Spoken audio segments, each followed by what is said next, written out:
First order of business is RS 2015-1586. Council Lady Weiner, Mitchell, and others approves an amended economic impact plan for the Bellevue Center Mall.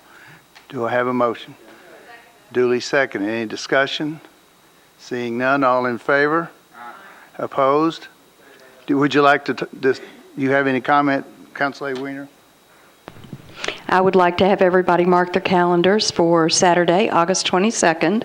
At 3 p.m. we start. At 7 p.m. we blow up the mall. Well, at least part of it, and we'd love to have everybody there to watch. Blow down the mall. Thank you. Another night of day of fireworks. All right, motion's been approved, has been duly seconded. No discussion. All in favor? Opposed? Motion passes. RS 2015-1587, Pridemore and Langster approves an amendment to a sole source contract with Helicorp to use the services of a helicopter mechanic as needed. Moved, duly seconded. Any discussion? Seeing none, all in favor? Opposed? Motion passes.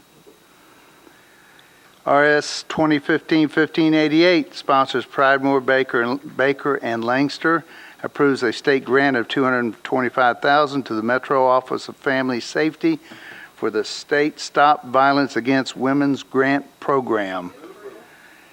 Everybody moved approval and duly seconded. Any discussion? Seeing none, all in favor? Opposed? Motion passes. Thank you, Ms. Blanton. We appreciate you being here.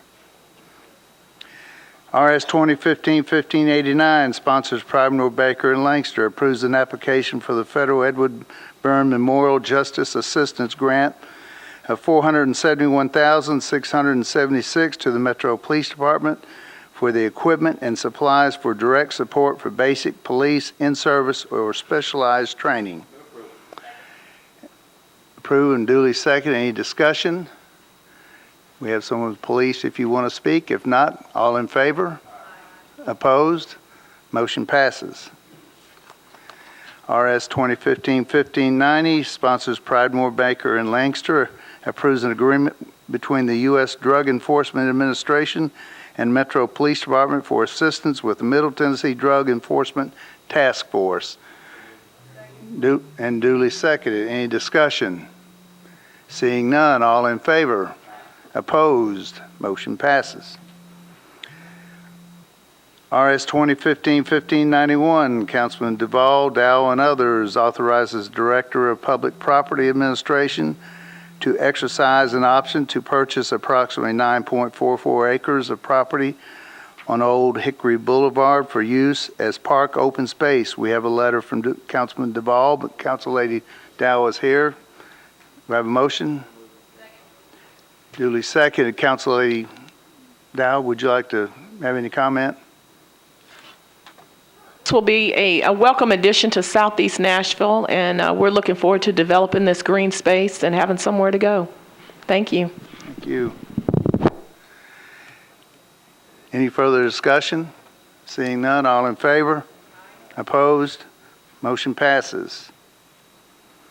RS 2015-1592, Council Matthews, Pridemore, and others as sponsors, authorize the Director of Public Property Administration to exercise an option to purchase 568.2 acres of property on Marrowbone Road and Whitlow Mountain Road for expansion of Beeman Park. Been moved, duly seconded. Any discussion? Seeing none, all in favor? Opposed? Motion passes. RS 2015-1593, Pridemore, Bennett, and Langster are the sponsors, approves an amendment to a grant from Vanderbilt University to the Board of Parks and Recreation to collaborate on the Growing Right Onto Wellness program by increasing the amount of the grant by $64,008 for year 6 for a new total of $866,197.67. Do I have a motion? And duly seconded. Council Lady Bennett, do you have any? See no other discussion. All in favor? Opposed? Motion passes. RS 2015-1594, Council A. Bennett, Pridemore, and Anthony Davis are sponsors, approves an intergovernmental agreement between the State Department of Transportation and Metro Government for construction of sidewalks along Hart Lane near Jerry Baxter Middle School. Move for approval and duly seconded. Any discussion? Seeing none, all in favor? Opposed? Motion passes. RS 2015-1595, sponsors Council Matthews, Anthony Davis, and Hunt. Approves an intergovernmental agreement between the State Department of Transportation and Metro Government for the acceptance approval of improvements to the Whites Creek Bridge over Earthman Fork. I don't know, do we have a letter? I don't see one. I guess we can put that one to the field. No, nope. Okay. We'll put it to the heel for right now. Okay, RS 2015-1596, sponsors Pridemore and Councilman Anthony Davis, approves an application for a state recycling grant of $52,328. Moved and duly seconded. Any discussion? Seeing none, all in favor? Opposed? Motion passes. RS 2015-1598, Pridemore and Baker are the sponsors. Authorize the Department of Law to settle a lawsuit brought by Leah McKee on behalf of her son, Tommy Allen, against the Metropolitan Government for the amount of $62,500. Motion and duly seconded. Any discussion? Seeing none, all in favor? Opposed? Motion passes. BL 2015-1304, Council A. Gilmore, Pridemore, and Hunter sponsors relinquish the Metro Government's interest in property located at 1312 3rd Avenue North in exchange for a payment of $100,908.88 from Neighborhood Resources Center. Got motion and duly seconded. The discussion, Councilman Claiborne. So I have a question, and I don't know really who to address it to, but as I understand in Mr. Cooper's analysis here, this property was sold to the Resource Center several years ago for $86,000. And the contract for that, I think, as I'm understanding, is that if they ever fail to use it and wanted to sell it, that they would recover the $86,000 that they paid for it, plus any improvements to the property that they made. And according to the analysis, they've made $210,000 in improvements. So that would be a total of $296,000 that they've invested in the property. So if the property is currently assessed at $590,000, why would we be passing a resolution to give them a potential windfall profit of almost $300,000?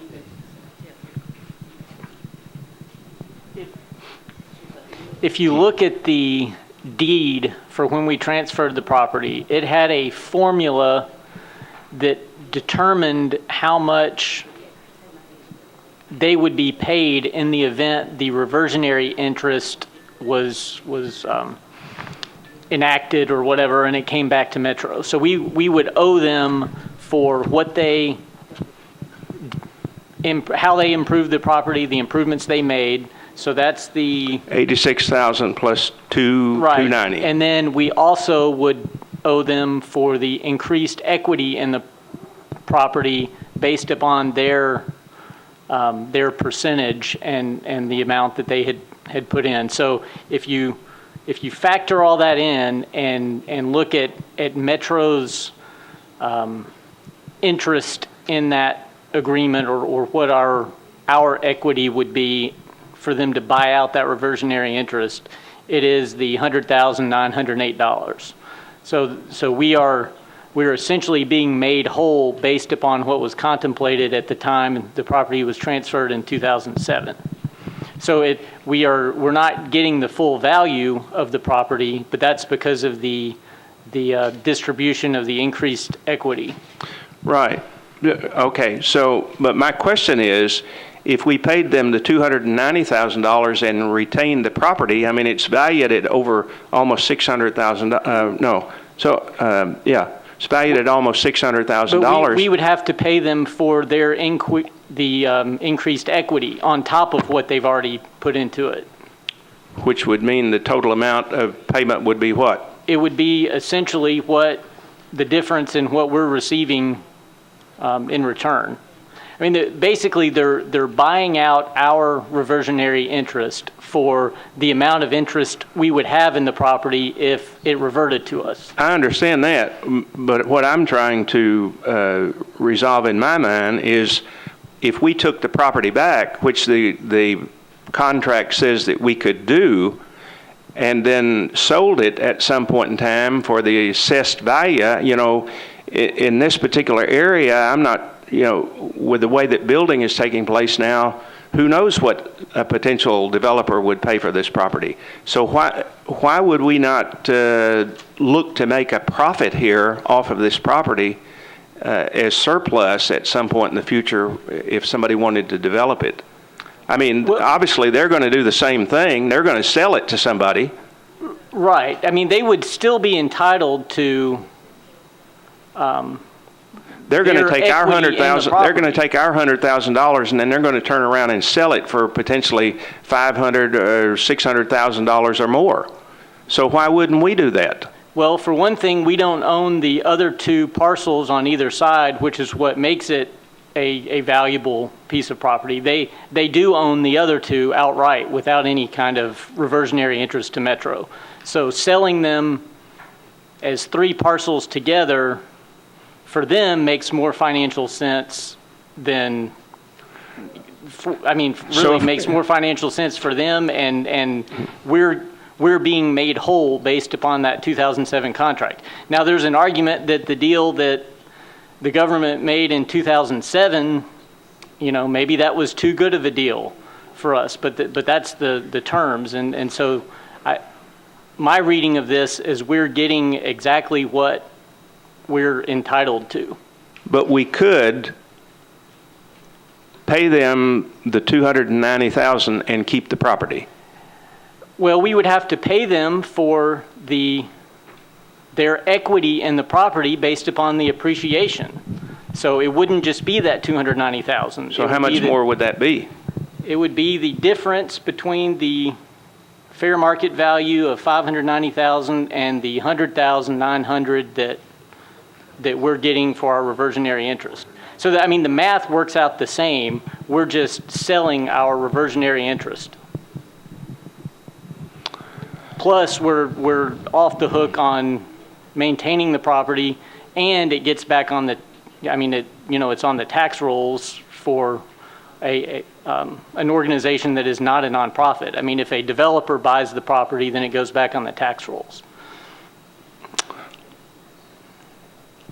Okay. Councilman Garrett.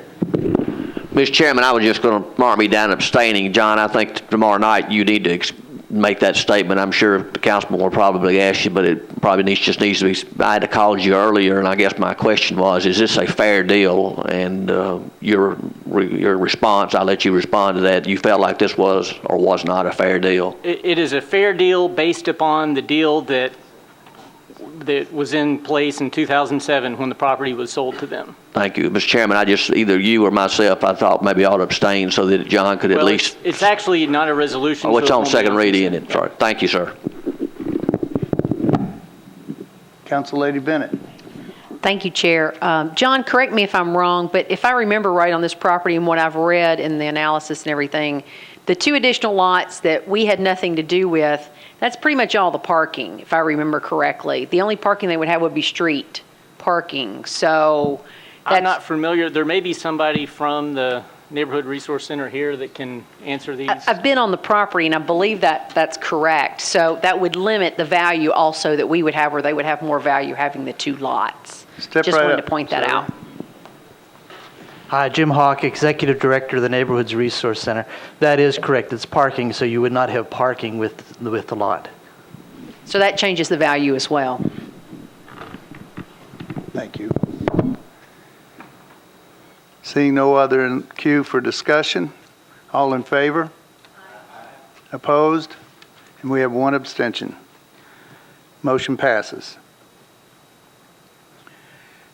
By the way, that was the first bill on second reading. I failed to mention that. The bills remaining are all on second reading. BL 2015-1305, sponsors Pridemore Honda and others, declares properties located at 349 21st Avenue North and 2025 Richard Jones Road to be surplus and authorizes the Director of Public Property Administration to sell the properties in accordance with standard procedures. Duly seconded. Any discussion? Seeing none, all in favor? Opposed? Motion passes. BL 2015-1306, Pridemore and Duval, authorizes the Industrial Development Board to negotiate and accept payment in lieu of taxes for the benefit of American Standard. You have a motion? Duly seconded. Any discussion? Seeing none, all in favor? Opposed? Motion passes. BL 2015-1307, Councilman Todd, Pridemore and others, approves an agreement between Metro Government and Sprint Communications regarding construction of pedestrian tunnel at Edward Warner Park. We have a letter from Councilman Todd.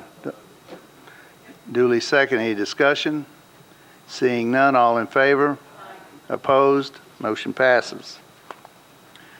BL 2015-1308, Matthews, Pridemore and Hunt are sponsors and approves an agreement between Metro Government and Piedmont Natural Gas Company for the payment of $159,617 and the conveyance of Metro owner property to reimburse Piedmont for its cost to relocate a gas line during construction of the downtown ballpark. Do I have a motion? And duly second. Discussion. Councilman Matthews, do you?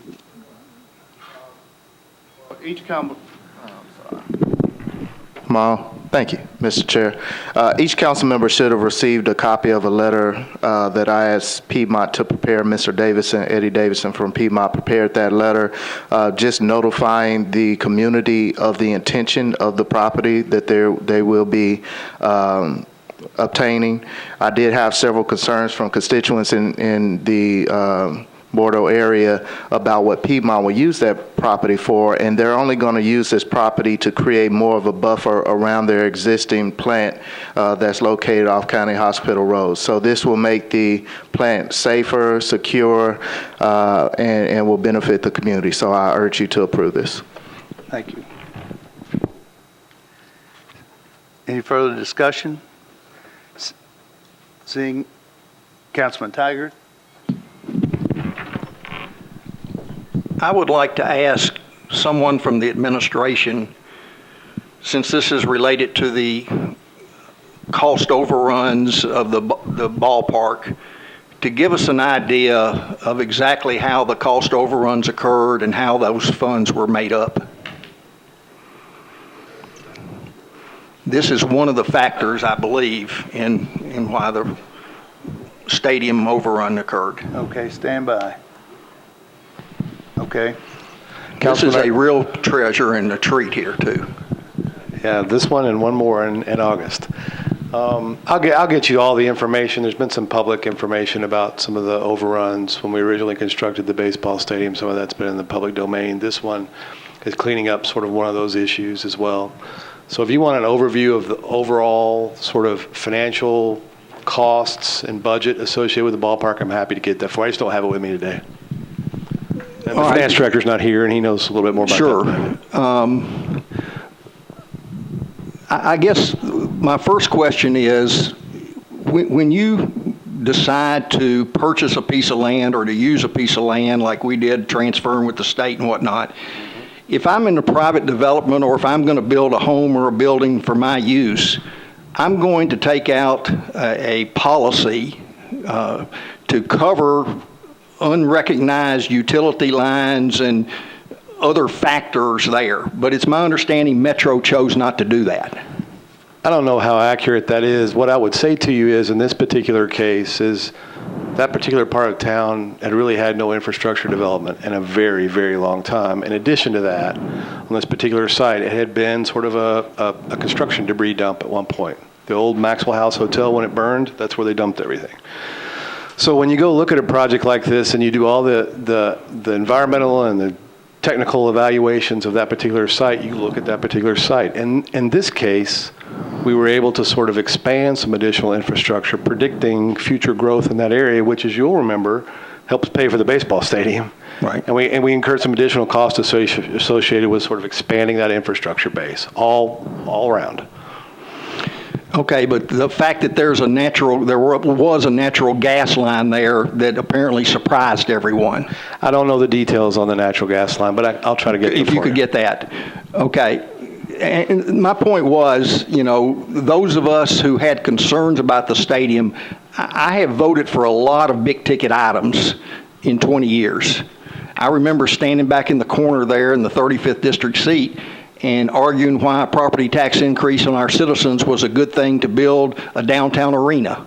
Now, you can't get any more controversial than that when you're asking the public to pay for it. Mm-hmm. But that project came in on time and on budget. Mm-hmm. This one, from day one, experienced cost difficulties. Mm-hmm. And that was the reason that I couldn't support it at the time. And I look back and say, yes, the stadium's been great. I had no problem. MCC on time under budget. Yeah, absolutely. That's another project. But this one just concerned me because from day one, when we approved a $38 million bond package and it goes out to bid, and the bids come in at 40 or 42 million, we were over budget then, not counting infrastructure and unknown gas pipelines and whatnot. So if you could just give us a breakdown of what that park came in, and maybe just my final comment or question to you would be, how does the next council and the next administration avoid making situations like this worse by not having good numbers? We'll get you that. And what I would say to you sort of in summary is we've done a lot in the last 8 years. We've built a lot of different things.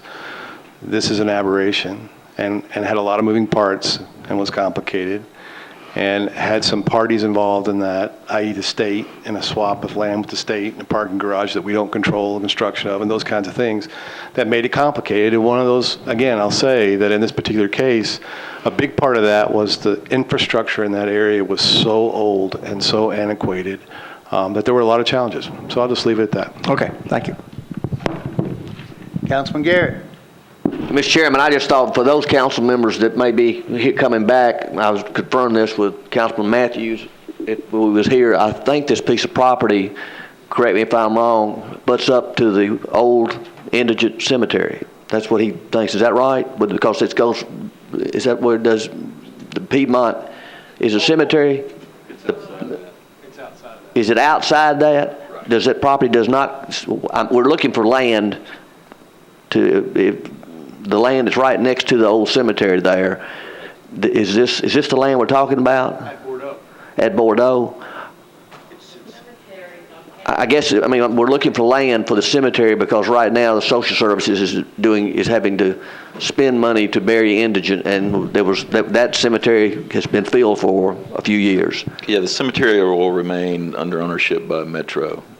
What Piedmont is getting is 3 parcels of land. So we were able to protect the drug court that was there and the baseball diamond for the drug court. All other existing facilities, we have permanent easements that take us to the rear of the property to allow us to maintain monitoring the landfill drainage lake. And then they own the lake beside that. Okay. I was just asking, this property then does not butt up next to it or to the cemetery, does it? It's close. It's not. Okay, I'm just going to say for the next folks, it might be Lionel, if you happen to get elected or something, there might be a way to, if that property, because if it's used, if they're not going to do anything with the property and it's going to be used as a buffer, might be able to use it to extend the indigent cemetery. Just something to think about. Most of the land that Piedmont is purchasing lies in the floodplain. Well, that's what Lionel was telling me, but Right. that doesn't keep it from being part of the cemetery. Right. Thank you. Something to think about.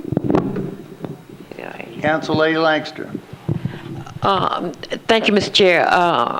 The Honorable Tim Garrett, there is an indigent cemetery next to my district. It goes all the way down to the dead end of 18th Avenue North. You're not speaking of that cemetery.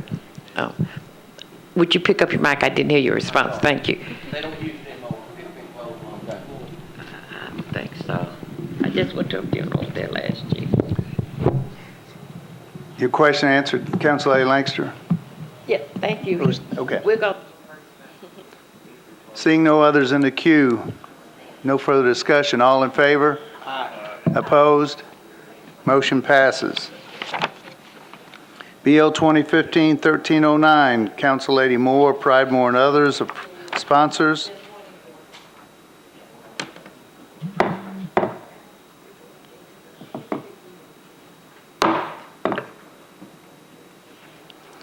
Approves the renewal of an agreement between the Metro Board of Parks and Recreation and Adventure Science Center for the lease of the Adventure Science Center property located at Fort Negley Park.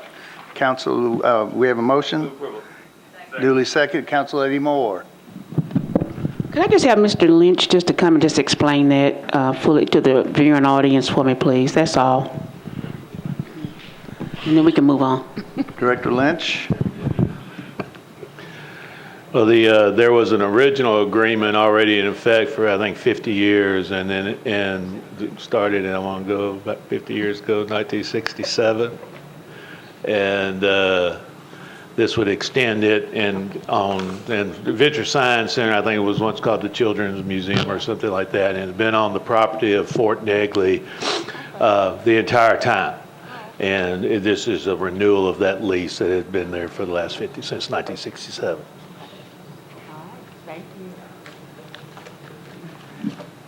Seeing no other in the queue for discussion, all in favor? Aye. Opposed? Motion passes. If we can go back to RS 2015-1595, Councilman Matthews, Anthony Davis, and Hunt are the sponsors. Approves an intergovernmental agreement between the State Department of Transportation and Metro Government for the acceptance of improvements to the Whites Creek Pike Bridge over Earthman Fork. Do I have a motion? Duly seconded. Councilman Matthews, you wish to speak on the bill? If not, I ask for your approval. all right. No other discussion? Seeing none, all in favor? Aye. Opposed? Motion passes, and that concludes the Budget and Finance agenda. Talk about how